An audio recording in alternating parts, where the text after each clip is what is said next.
1 star. Just one measly star for the Kia Sonet in Global NCAP crash tests.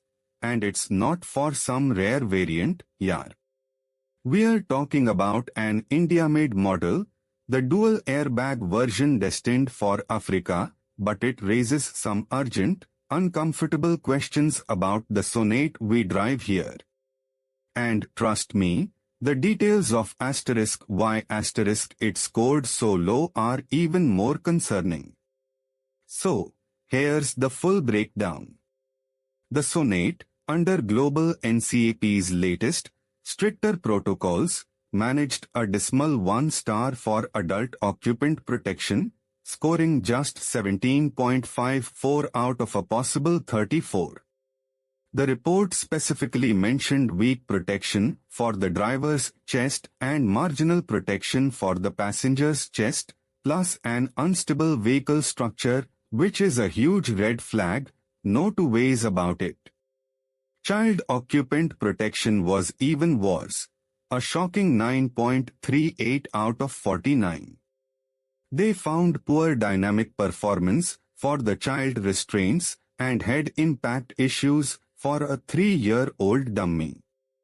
For context, the Tata Nexon has a full 5-star adult rating, and even the Hyundai Venue managed 4 stars.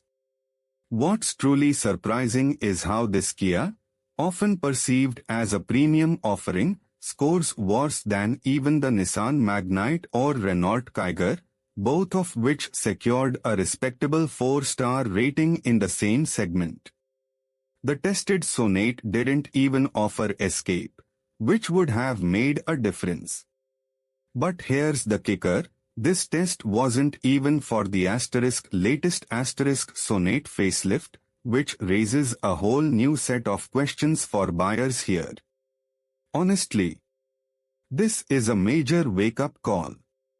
Look, the Sonet is a fantastic package in terms of features, ride comfort, and engine options, but safety, yaar, is non-negotiable for a family car.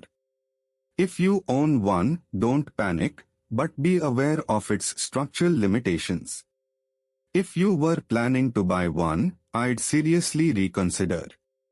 With so many safer, 4 and 5-star rated alternatives available in the exact same price bracket, why compromise? Waiting for Kia's official response, or even a retest with higher airbag variants, would be the smart move. Were you?